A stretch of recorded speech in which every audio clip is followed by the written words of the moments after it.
Hi guys, and welcome to the Northern Light RC channel. I'm super stoked about this episode because today my Traxxas Slash 4x4 is getting a brand new chassis.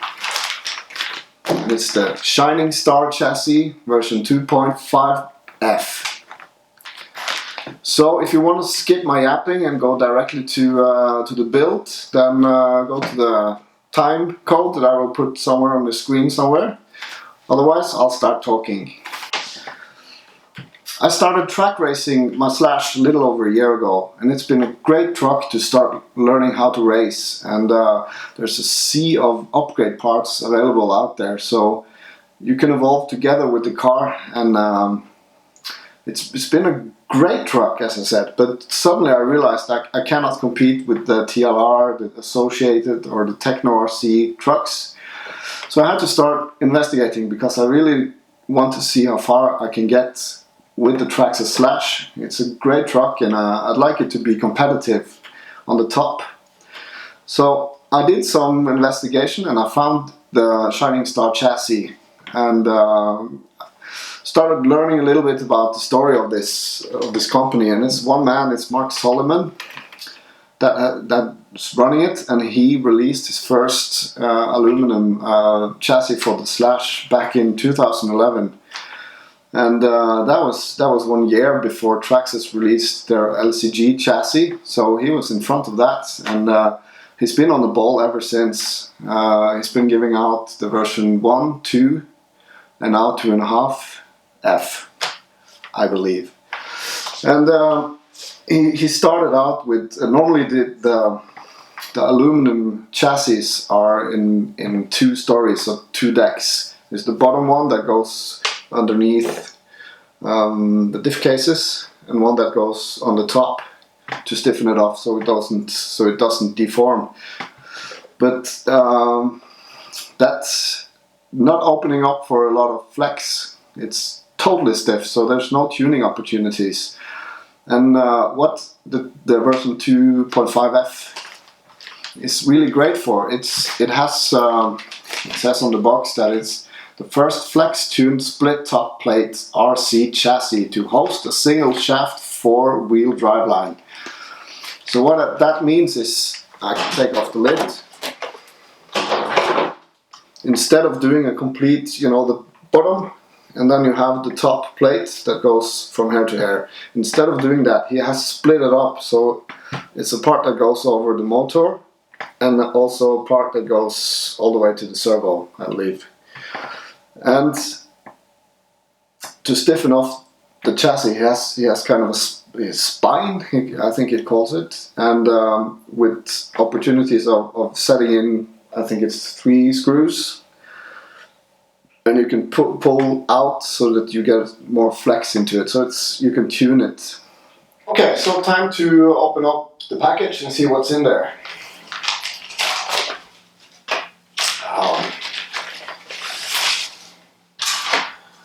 Well, let's start with this one. So that's the bottom plate. It's a really nice finish, looking really good with all the slits and the name of the chassis imprinted here, and it's a beautiful finish. Yeah. Then there's a plastic bag with numbered. That's the hardware screws, numbered. And we have the split top plates. We have the motor mount and all the rest. And I guess this is the diff box seals. And we got Velcro strips for the battery. And we got a detailed assembly index, so there's a lot to do here, so I hope we get this right. And also there's some setup guides for buggy and for short course, because you can go either way with this one. Right, so let's start getting the Slash ready for the chassis. Okay, so we'll start off by removing the rear assembly and then the front assembly after that. Now, for the rear assembly, there's 2 screws up here and also 2 screws under here. Right, so then we remove the rear assembly. We also take out the center diff. Now we'll lay away that for later. To prepare the rear assembly, we need to remove the bulkhead, and to do that we need to also remove the rear bumper. So we'll loosen up the sway bars, and there's 2 screws, 1 here and 1 here, and 1 here and 1 here. So then we remove the rear bumper, then I set this one aside. Right, so then it's time to remove the end plate and the hinge pins. So you need to unscrew this one. So then we remove the end plates, and I use a set of pliers to remove the hinge pins.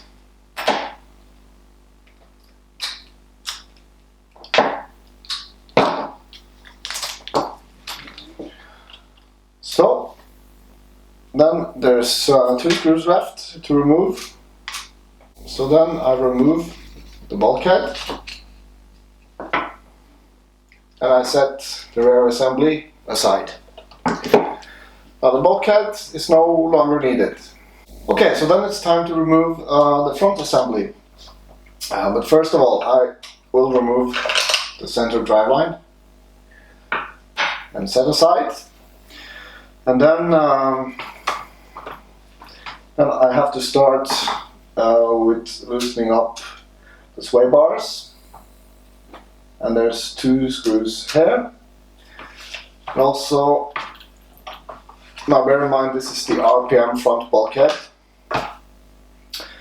So then you start by removing these 3 screws, and then there's 2 up here.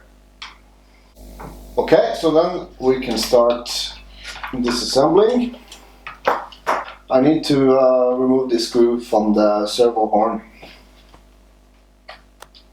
Then I'll set the chassis aside and start working on the front assembly.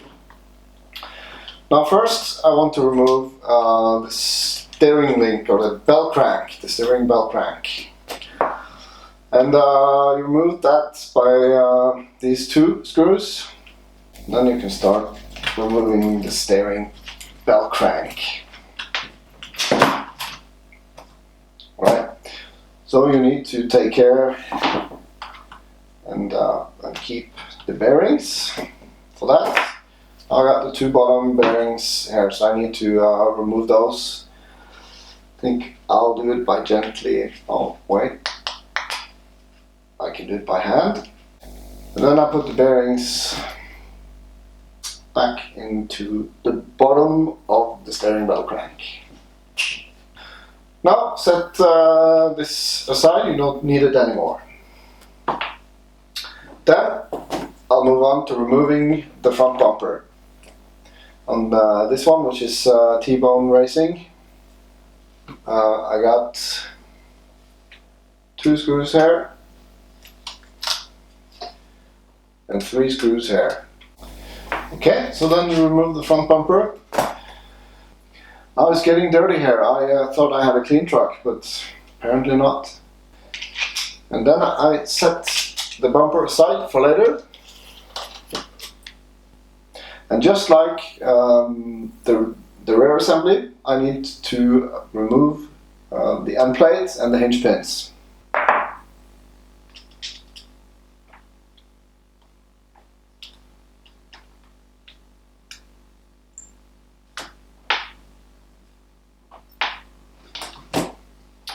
I'll set this aside.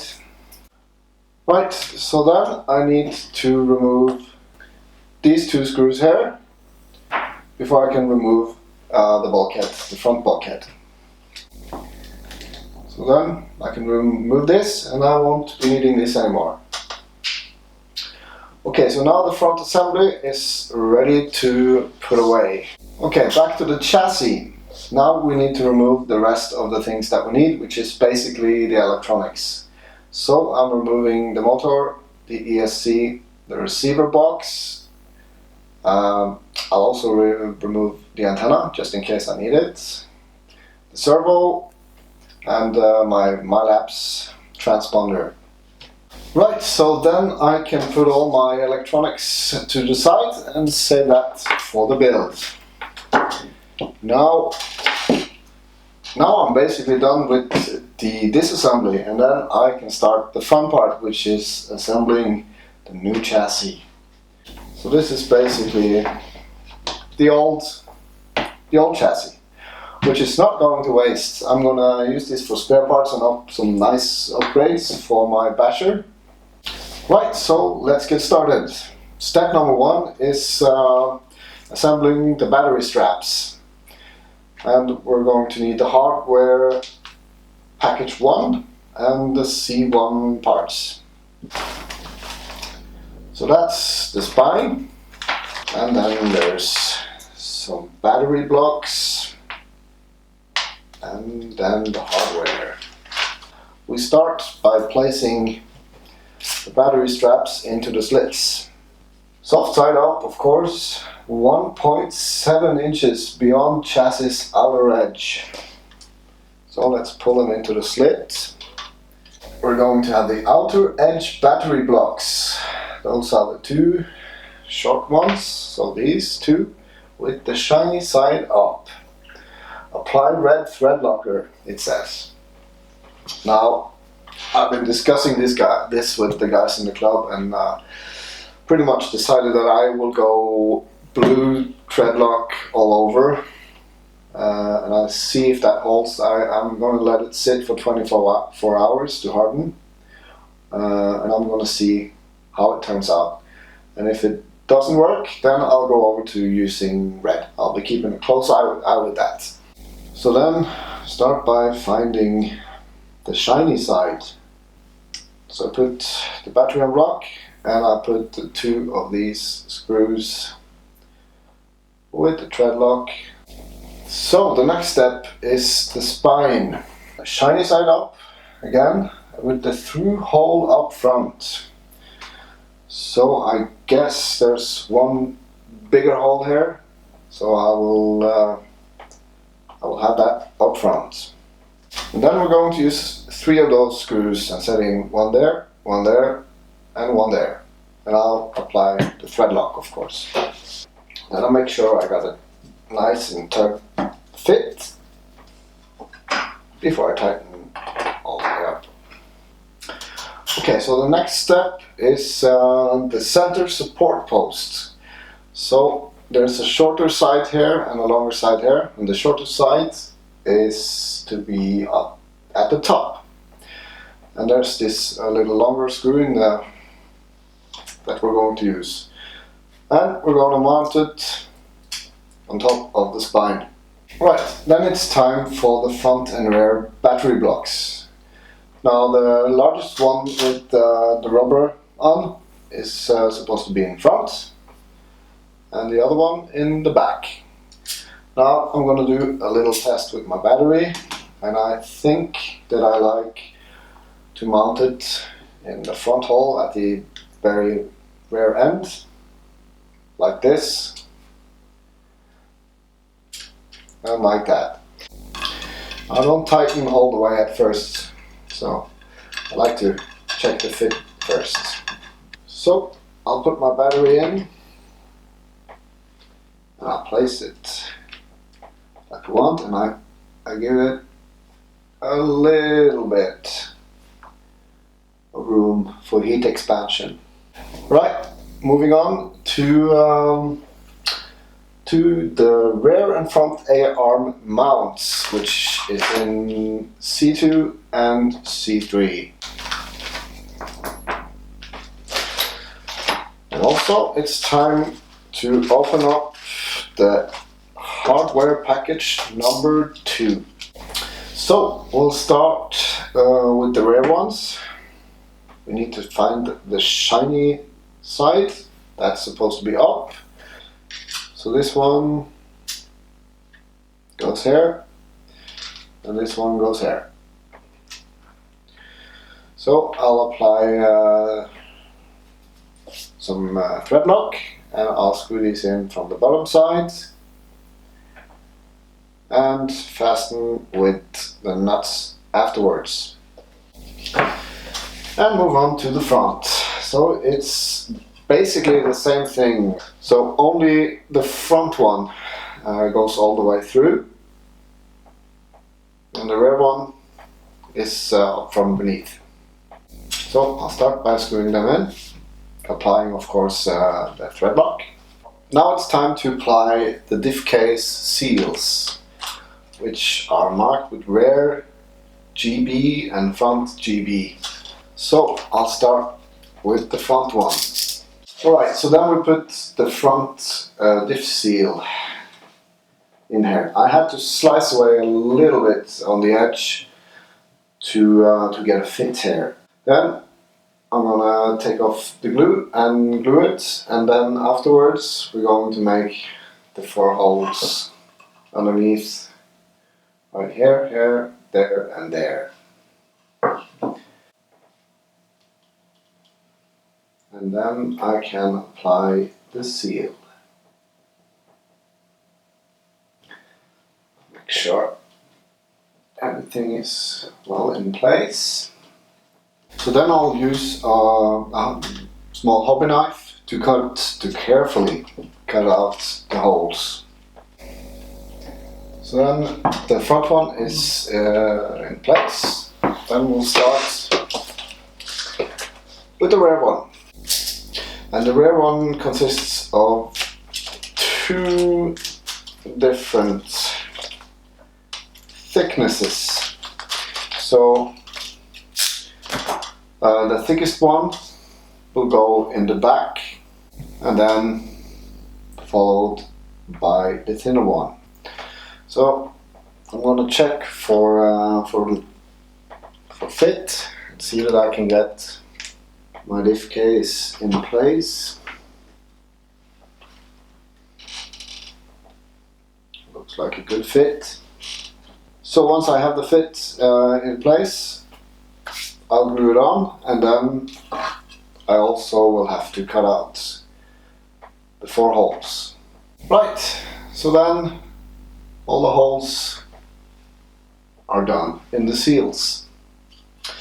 So moving on to the next step, which is the front bumper block, which is C4,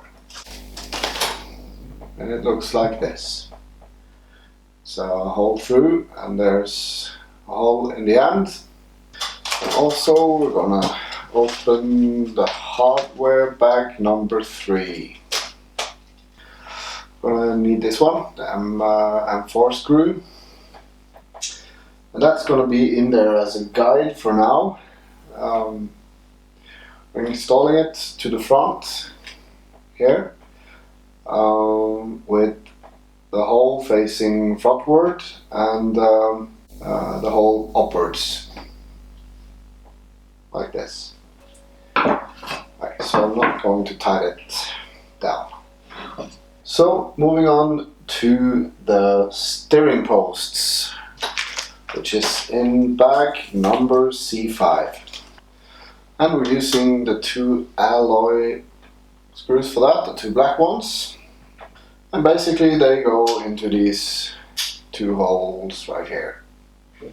So I'll apply some thread lock and screw them in place. And the instruction says to use shock shaft pliers to hold the posts. I would do what you should do when you don't have those exact pliers.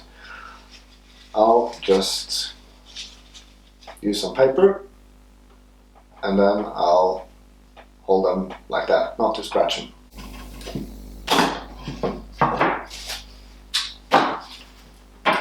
Right, so then we're we're going to use the steering belt crank spacers from C6.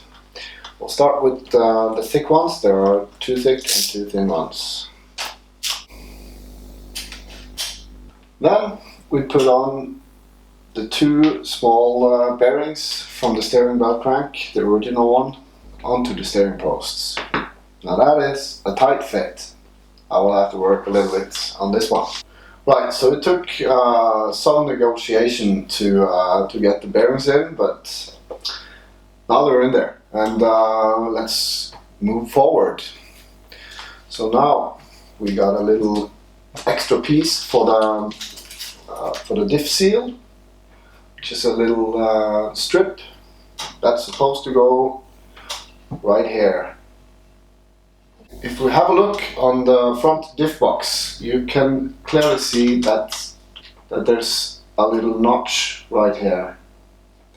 And that notch also has these 2 pins, or whatever you want to call it. And this seal will go right onto that. So it's going to demand some cutting and forming to make it fit.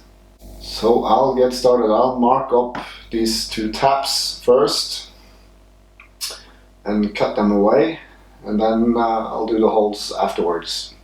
So here is the finished seal. Now what I did, I put some grease on the bottom of the diff case and I pressed the seal towards there, and I got an imprint there. And I just used this leather puncher to get the holes right.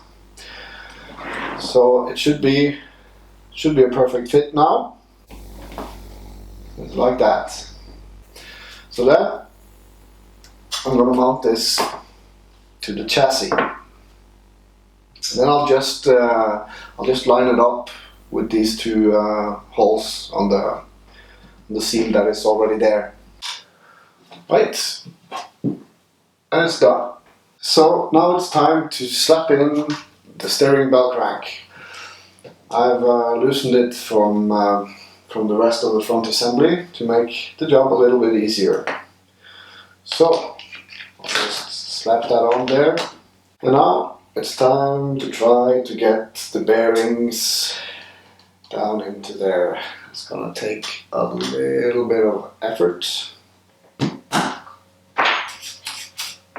That's the stuff. So then it's time to assemble the front assembly.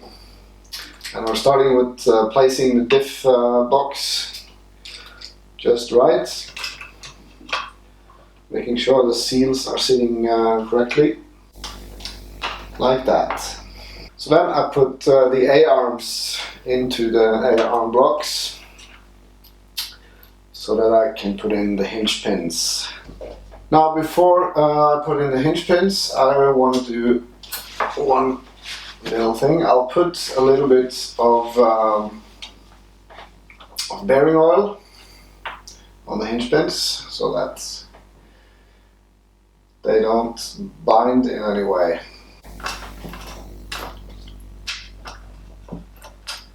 Just wiggle a little bit until they're in place. So with the hinge pins installed, then it's time to put on the hinge plate. And now since I have the T-bone racing front bumper, I also have to put on this end piece. And now you will find out if you lined up the front bumper block correctly. If you did, then the screw will go directly into it. So I didn't screw the hinge plate screw all the way in, because we have some adjusting to do. And before we start with that, I'd like to open the hardware bag number 5.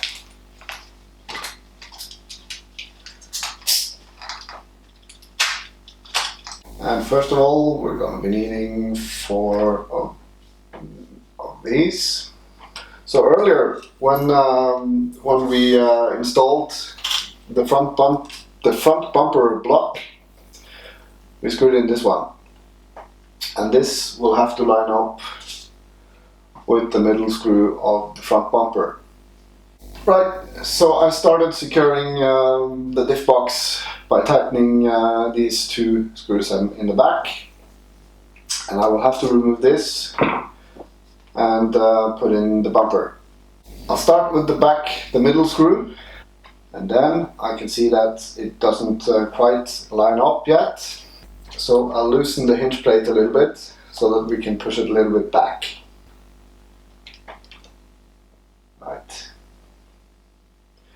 So you will see the lines, the holes line up here, and then I'll get everything tightened up. Right, so then I can turn it around and I can fasten the support for the bumper with the original screws. So, front bumper is installed, and then I'll just continue by fastening the steering links. Okay, so then we are moving back to the rear assembly, and we're starting with mounting the center diff. So we're going to use the two last pieces that are in the parts pockets, which is the C7. So we will start by inserting the bearing into the mount.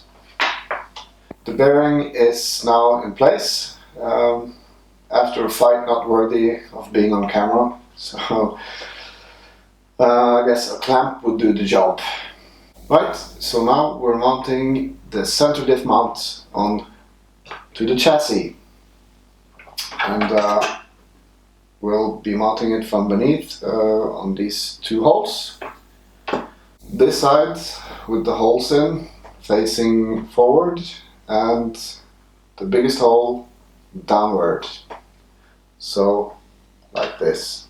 I'm going to use two of the shortest screws from the hardware pack number 3, and of course I'll use some thread lock. Right, so then we're putting in the center diff, and I have the Techno RC center drive, so I have to remove this one. Right, so we're going to let this sit loose for a little while we get the rear assembly going. Okay, so now it's time to put in the center drive, and let's start on the rear assembly. So then I take the rear assembly and I put the gearbox, the diff case, onto here and slide it into the center diff, and I turn the diff around and it snaps right into it. Right, so put in the rear axles into the sockets here and place the A-arms. And then two hinge pins. Again, I'll use some bearing oil, and then we push them in place. So before mounting the hinge plate, I'm going to show you the old stock bulkhead. If you see right here, it has a mount where the hinge plate screw goes into. Now this chassis doesn't have that, so we have another solution for it, and that is simply drilling a bigger hole in the hinge plate and using a bigger screw so it threads directly into the diff box. So you use a 4mm drill, and it's fairly easy to do. So then you place it. Right, so with the hinge pin plate in place, we can go on to the hardware package number 4 and take out the biggest of them all.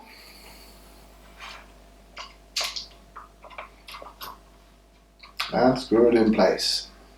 So with the last 4 screws from the hardware package number 3, secure the diff box with these 2 screws, and I will also tighten up the center diff mount, and afterwards we're going to mount the rear bumper. So then it's time to put the rear bumper on. And we have the two original screws going down there. And while I'm at it, I'll just fasten the sway bar as well. So then I'll flip it over and we mount the last two screws for the bumper, and that's the last two screws from the hardware 3 package. Right? Now it's time to open up the rear top plate. And we're going to be needing the rest of the screws from hardware package 4. Now the shortest one goes to the center diff mount and the too big one goes to the diff box. You would have this facing outwards to the motor. So out to the motor, that is.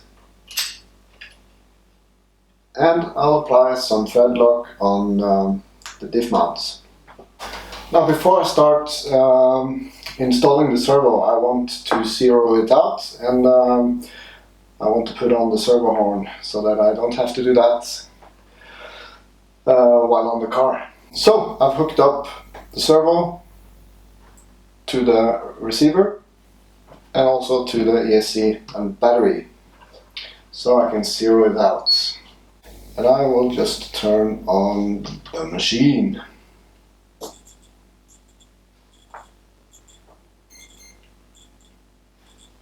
And there it is. And then I want the servo horn sitting 90 degrees straight out.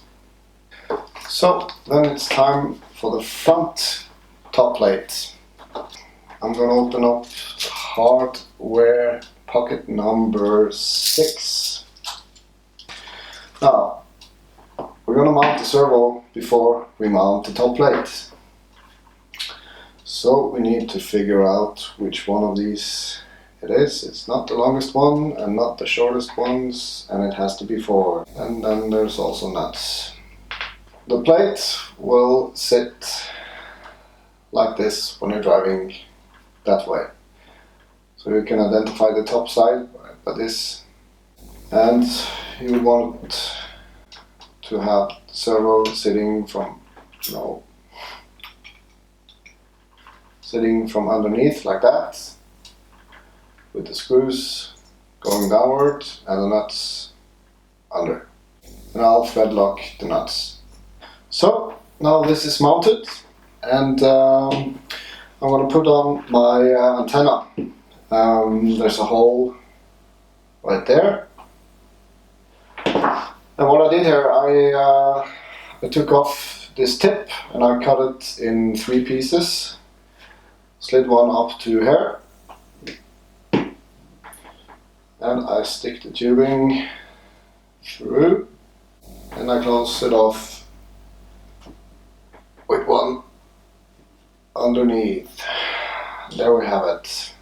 Let's get the top plate in place. Now, first we have the 2 small spacers left for the steering bell crank. So we just get those 2 situated. The last screws from the hardware package 5, now these 2 big ones are going in the front here, and one here, and one there. For the 3 small ones, we're going to use thread lock. I would also put on my MyLapse transponder and screw that to the bell crank right there. Right, so then I'll just fasten the sway bars in the front. Right, so then it's time to mount the motor to the motor mount. So it's time to put the motor on. So you line it up however you want it to be, and find a close hole fitting for that. And we used the small alloy ones and thread lock. So then I put the pinion gear on it, and I apply some thread lock but I don't tighten all the way. Right, so let's put the motor onto the chassis. Now my ESC is soldered to this, so there's not much to do about that. Now this will just slide in place, and we have this long one going in the top here, and the two alloys going underneath, and I will use thread lock. All that's left now is to fasten the ESC and the receiver, well, also the on-off switch. Get the wheels on. I have to assemble the servo link, then we're about ready. Alright guys, we are done. I have a brand new race truck and I'm pretty excited. It looks pretty badass and it's a great truck. Now it feels very well balanced, and the narrow chassis is bringing all the electronics into the center, so I would believe that this will give me a totally new driving experience. So I'm quite eager to hit the tracks. First I gotta get some sleep. So guys, thank you for watching. I hope that it was inspiring. I hope that it was that you learned something. Now please like and share, and I'll see you next time.